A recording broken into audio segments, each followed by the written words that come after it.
Welcome to CrashMagic. Today we're going to look at the card trick, clock prediction. We'll start with the performance, and then after that I'll do a tutorial showing exactly how you can perform this trick. So this trick I'm going to show you now is all about a clock and about a time. Now that is going to be a time that you're going to select, and maybe that's going to be your favourite time of the day, maybe a time of the day where you finish work, or your favourite programme is on television. But I want you to select your favourite time of the day, and it's just the hour that I want you to select, so it might be 3 o'clock or 9 o'clock.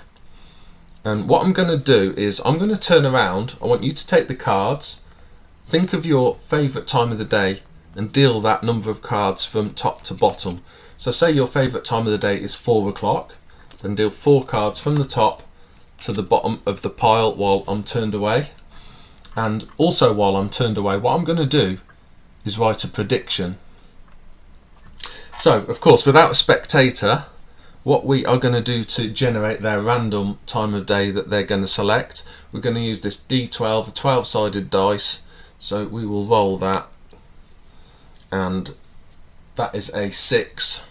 So their chosen time of the day is 6 o'clock. So while the magician's turned round, the spectator in this case would deal 6 cards from top to bottom. 1, 2, 3, 4, 5, 6. Of course they would do this silently while the magician's back is turned, and also while the magician's back is turned they would write a prediction, which I'm going to do now. And of course I have no idea what time the spectator has selected, but here is my prediction here.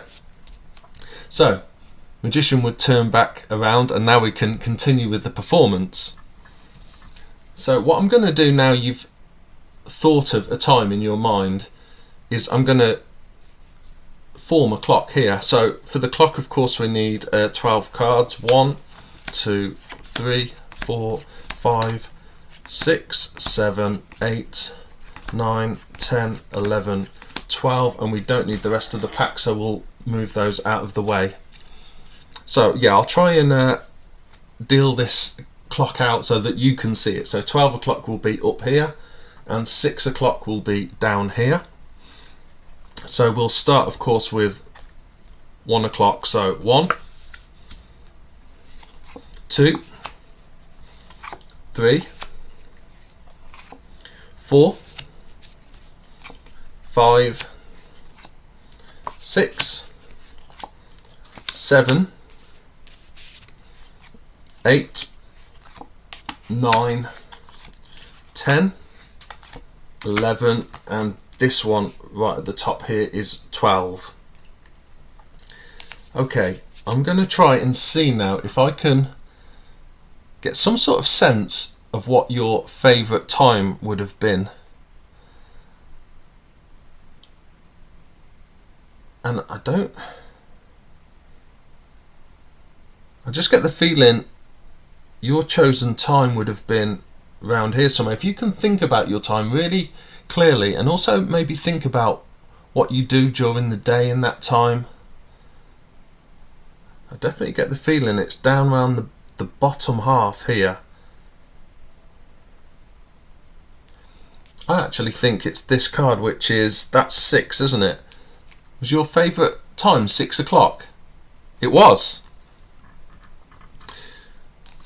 Now of course I had no idea of knowing what time you'd selected, and while you were selecting your time I wrote this prediction, and on my prediction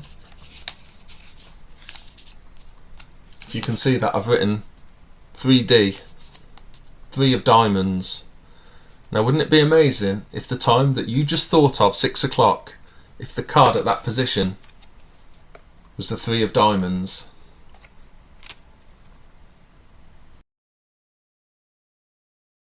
Well, I hope you enjoyed that performance of clock prediction, and now I'm going to show you exactly how you can do this trick.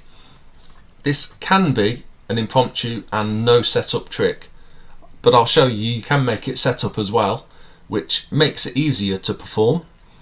But what you need to do for this trick is you need to know the 13th card in the pack. So I've set it up so exactly as in the performance. In this case it's the 3 of diamonds at that position, in the 13th position from the top. So you could set up the pack that way so that you're ready to start your trick, and then you could just go straight into it at that point, or of course you could do some sort of fake cuts and false shuffles to keep the card at that position. So in that way you can use setup to start the trick.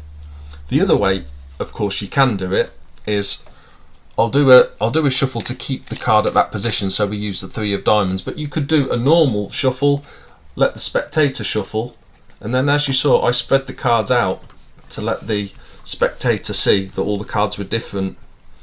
And so you could use this method instead of setting up the 13th card by spreading the cards out and letting the spectator see all the cards. You could glance and spot the 13th card. It's quite easy to quickly count. If you count in threes especially, you can count 3, 6, 9, 12 in your head, and obviously without pointing, just looking, you can spot the 13th card, which, as I say, we're going to use the 3 of diamonds again. So as I say, you can either set up the 13th card to be whatever card you want, or you can have the card shuffled and spot the 13th card in this way. So whichever way you do it, you then give the pack of cards to the spectator and you ask them to think of a time of the day. As I say, it's an actual hour, so it's not 12:30, it's 1, 2, 3, 9, 10, and what you ask them to do is, once they've thought of that time, is to deal that many cards from top to bottom. So if it's 10 o'clock, they're to deal 10 cards from top to bottom. Let's go for, let's say 3 o'clock this time. So you of course turn away, and while you're turned away they count 3 cards, in this case from top to bottom, and put the pack down. Now while you're turned away you also tell them you're going to make a prediction. So you have a bit of paper and a pen, and while you're turned away all you do is write the 13th card on your prediction. So when you turn back round then you put your prediction in the middle of the table, so you've made a prediction while they were choosing their time, and you then say, right, we're going to form a clock, so we need 12 cards. So you deal out 12 cards, 1, 2, 3, 4, 5, 6, 7, 8, 9, 10, 11, 12 cards, and we don't need the rest of the pack at all, so we can move that out of the way. So you then tell your spectator you're going to form a clock with the cards, and again it depends where your spectator sat. If your spectator sat this side, I would deal it out so that 12 is at the top and 6 is at the bottom, so the clock's facing the right way for them. And you start dealing cards now, starting from 1 o'clock. Now I don't know if you spotted during the performance, but what I did was, as I was counting the cards out and I was using the cards as a pointer to say this one goes at 1 o'clock, I was actually glimpsing all the cards. So you start counting and you glimpse each card as you put it down. So 1 o'clock, 2 o'clock, and of course what you're looking for is the key card that you put at the 13th position, that of course is also your prediction. So in this case they thought of 3 o'clock, so as I put this down on 3 o'clock and I've glimpsed it, I can see that is the 3 of diamonds. So at this point I know that their selected time was 3 o'clock. So we carry on of course dealing round, and we've glimpsed their card now, but of course we now don't want to just deal straight down because it'll look suspicious. So again you keep pointing, but of course you don't now need to turn the cards quite as much to glimpse because you don't need to see them. You've seen the card that you needed to see, so you know their time is 3 o'clock.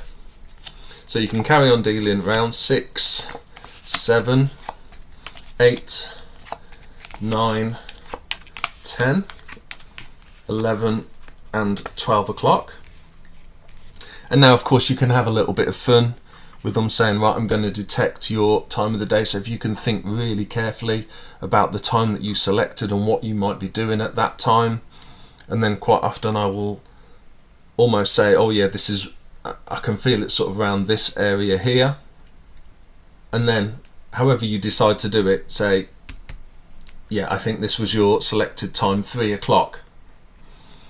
Then of course you've got the extra kicker, and you can reiterate to them that they of course just thought of their time, and they dealt those cards while your back was turned, and even while they were doing that you were writing your prediction.